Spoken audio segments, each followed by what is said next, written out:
আসসালামু আলাইকুম রহমতুল্লাহ। সুপ্রিয় দর্শক, আমরা এখন অবস্থান করতেছি মক্কা জাবালে সুর পাহাড়ের নিচে। আপনারা আমার পেছনে যে পাহাড়টি দেখতে পাচ্ছেন, এটাই হলো জাবালে সুর, অর্থাৎ রাসূল সাল্লাল্লাহু আলাইহি সাল্লাম যখন আত্মগোপনে ছিলেন, হযরত আবু বকর রাদিয়াল্লাহু তাআলা আনহুকে সাথে করে নিয়ে এই পাহাড়ের গুহার ভিতরেই তিনি অবস্থান করছেন এখানে 3 দিন। তো আল্লাহ রাব্বুল আলামিন আমাদেরকে এখানে আসার তৌফিক দান করেছেন এবং আমি ভিডিওর মাধ্যমে আমি আপনাদের মাঝে সমস্ত কিছু দেখানোর চেষ্টা করব। মক্কাতে এবং মদিনাতে কোথায় কি রয়েছে আমি ইনশাআল্লাহ সব কিছু আপনাদের মাঝে উপস্থাপন করার চেষ্টা করব। তো আপনারা আমার সাথেই থাকুন, দেখতে থাকুন। আমার পেছনে আপনারা যে পাহাড়টি দেখতেছেন, এটাই জাবালে সুর।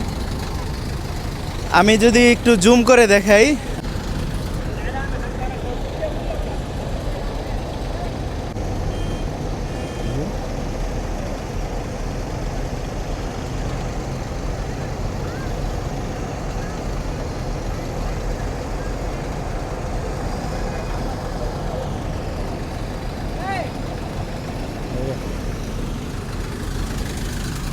রাসূল সাল্লাল্লাহু আলাইহি সাল্লাম ইসলাম প্রতিষ্ঠার কাজে নিজেকে এতটাই বিলিয়ে দিয়েছেন, এতটাই আত্মত্যাগ তিনি করেছেন।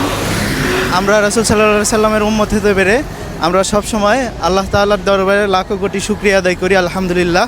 তো প্রিয় দর্শক, আমার সাথেই থাকুন, দেখতে থাকুন। আমরা স্টেপ বাই স্টেপ আপনাদেরকে সব কিছু দেখানোর চেষ্টা করব। ভিডিওটি এখানে শেষ করছি। আল্লাহ হাফিজ।